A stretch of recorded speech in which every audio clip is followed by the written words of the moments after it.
Hi guys, welcome to I dream media. చిన్నపిల్లల్లో మలబద్ధకం అనేది వచ్చింది అంటే దాన్ని క్యూర్ చేయడం ఎలాంటి జాగ్రత్తలు తీసుకోవాలనే దాని గురించి ఈరోజు మనతో డిస్కస్ చేయడానికి డాక్టర్ శ్రీకాంత్ గారు, పీడియాట్రిషియన్ మనతో పాటు ఉన్నారు. ఆయన్ని అడిగి సలహాలు సూచనలు తెలుసుకుందాం. Hi sir, welcome to I dream media.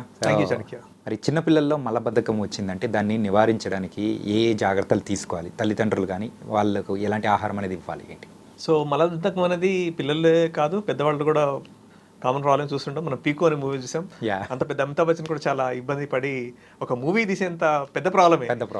So పిల్లల్లో కామన్గా ఉంటుంది. అయితే మలబద్ధకానికి కామన్గా ఉన్న కారణం ఏంటంటే డైట్ అండ్ హ్యాబిట్, అంటే ఆ అలవాటు అనేది మనం ఎట్లా పిల్లల్లో అలవాటు చేస్తున్నాం దాన్ని బట్టి ఉంటుంది. సో పిల్లల్లో మలబద్ధకం దాన్ని కారణాలు చూస్తే, స్టూల్ ఫ్రీగా పాస్ కావాలంటే పిల్లలకి వాళ్ళకి ఫైబర్ అనేది చాలా ముఖ్యం. అంటే బేసిక్గా మన దేశంలో ఇప్పుడు నాన్ కమ్యూనికబుల్ డిసీజెస్ అంటే డయాబెటీస్ కానీ, హైపర్టెన్షన్ కానీ, లిపిడ్స్ కానీ, cholesterol, heart attack, brain stroke, you name anything, cancer, వీటన్నిటిని నివారించడానికి కూడా ఫైబర్ అనేది చాలా ఇంపార్టెంట్. ఓకే. సో పీచు పదార్థం, సో అదే పీచు పదార్థం, ఇంత రక్షణ ఇచ్చే పీచు పదార్థం కూడా మనకి మలబద్ధకం నుంచి రక్షణ ఇస్తుంది. ఎప్పుడైతే మన బాడీలో, మన ఫుడ్లో పీచు పదార్థం తగ్గిపోతే అప్పుడు కాన్స్టిపేషన్ వస్తుంది. సో అన్ఫార్చునేట్లీ ఇప్పుడు ఏమవుతుందంటే ఈ చైల్డ్హుడ్లో రెండు విషయాలు అవుతుంది. ఒకటి, ఫస్ట్ పుట్టినప్పటి నుంచే పోతపాలు. ఎప్పుడైతే బేబీకి పోతపాలు అలవాటు చేస్తామో the child is going to constipation. ఒకసారి కాన్స్టిపేషన్ సెట్ అయితే ఇట్స్ ఎ విషెస్ సైకిల్. అంటే మోషన్ హార్డ్గా అయితే పెయిన్ వస్తుంది. పెయిన్ వస్తే ఆ నొప్పికి భరించలేక పిల్లలు ఆపుకుంటారు. అప్పుడు ఏమవుతుంది, ఇంకా హార్డ్ అవుతుంది మోషన్. సో ఇంకా ఎక్కువసేపు ఆపుకుంటారు. It's a vicious cycle that goes on. So అది సెటిన్ కాకుండా చూసుకోవడం మన ఫస్ట్ ప్రాధాన్యత. సో అందువల్ల ఈ ఫస్ట్ పిల్లవాళ్ళకి టాప్ ఫీడ్ ఇవ్వద్దు. Mother milk, breast milk is the best milk. Next week August first week is celebrated as breast feeding week. So breast feeding ద్వారా మనం పిల్లల్లో అసలు ఈ కాన్స్టిపేషన్, మలబద్ధకం అనేది ఎస్టాబ్లిష్ కాకుండా చూసుకునే అవకాశం ఉంటుంది. Exclusive breast feeding for 6 months. 6 months వరకు తల్లిపాలు తప్ప వేరేది ఏమి ఇవ్వద్దు. No water, nothing. హనీ అంటారు, తర్వాత గ్రైప్ వాటర్ అంటారు, రకరకాల పెద్దవాళ్ళు పాతకాలంలో చేసేవన్నీ చేయాలని చూస్తుంటారు. But it's not correct. Exclusive breast feeding will prevent constipation. Top feed will lead to constipation. ఇది ఫస్ట్ 6 months తర్వాత. పెద్దగా అయినాక, ఇప్పుడు పాత తరంలో ఇంట్లో జాయింట్ ఫ్యామిలీ ఉన్నప్పుడు ఆహారం ఇంట్లో తయారయ్యేది. ఉగ్గు అంటే మీ రైస్, మీ పప్పు, మీ ఆకుకూరలు, మీ నెయ్యి, ఉప్పు, దాంట్లో మిగతా వెజిటబుల్స్ అన్నీ వేసుకొని మనం ఉగ్గులాగా చేస్తాం. దాంట్లో చాలా ఫైబర్, మీ దాల్లో ఫైబర్ ఉంది, మీ నట్స్లో ఫైబర్ ఉంది, మీ వెజిటబుల్స్లో ఫైబర్ ఉంది. కానీ ఇప్పుడు ఏమవుతుంది, ఓవర్ ద కౌంటర్ బ్రాండ్స్ చెప్పలేము మనం, బట్ చాలా రెడీ టు ఈట్ ఫుడ్స్ దొరుకుతున్నాయి. 6 months నుంచి ఎప్పుడైతే అన్నప్రాసన జరిగి మనం ఫుడ్ ఇంట్లో చేసిన ఫుడ్ ఇవ్వాలో, ఆ ఇంట్లో ఫుడ్ పక్కకి వెళ్ళిపోయింది.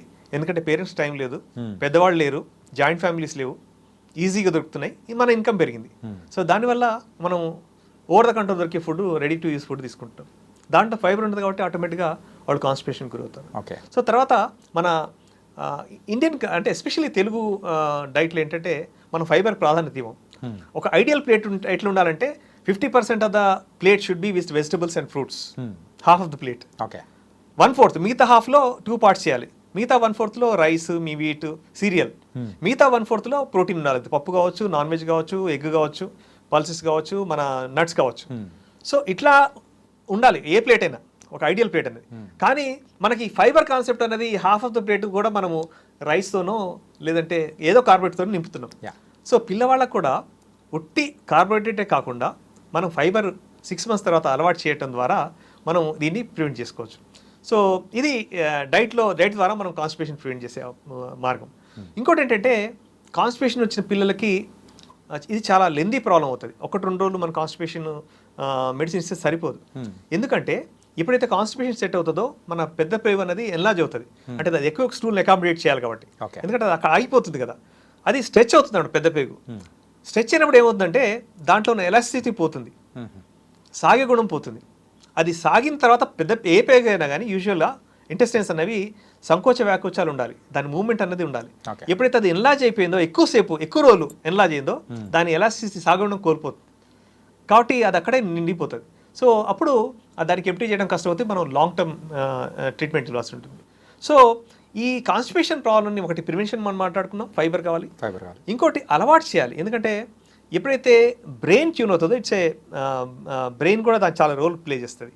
ఎప్పుడైతే మనం బ్రెయిన్ ట్యూన్ చేస్తామో మనం మామూలుగా ఏ అలవాటైనా 3 వీక్స్ పాటు సేమ్ పని చేస్తే ఆ పని అలవాటు అవుతుంది. ఆ టైం కానీ ఏదైనా కానీ. సో అట్లనే వాళ్ళని ట్రైన్ చేయాలి. ఎట్లా చేయాలంటే కాన్స్టిపేషన్ పిల్లలకి మెడిసిన్కి వెళ్ళే ముందు మనం ఒకటి ఫైబర్ ప్రివెన్షన్, రెండోది టైం, అంటే same time same place same person. చిన్నపిల్లలకి ఒక సౌండ్ ఏదో ఒక సౌండ్ అంటే మోషన్ ఇండికేషన్ చేసే సౌండ్ చేయటం, ఒకటే ప్లేస్లో ఒకటే పర్సన్ అంటే మదర్ కానీ ఫాదర్ కానీ ఒకటే టైంలో తీసుకోవడం ద్వారా ఆ పిల్లవాడి పాప బ్రెయిన్ ట్యూన్ అయిపోయి వాళ్ళకి రెగ్యులర్గా ఫ్రీ అయ్యే అవకాశాలు అనేది ఎక్కువ ఉంటాయి. థర్డ్ది వచ్చేసి మన మెడికల్ మేనేజ్మెంట్. ఓకే, ఒకటి ప్రివెన్షన్ అండ్ ఫైబర్ చాలా ఫైబర్ ఇవ్వడం ద్వారా మోషన్స్ ఫ్రీ అవుతాయి, ట్రీట్ చేయొచ్చు కూడా. కానీ కాన్స్టిపేషన్ ఎక్కువ మందులు వాడాలి.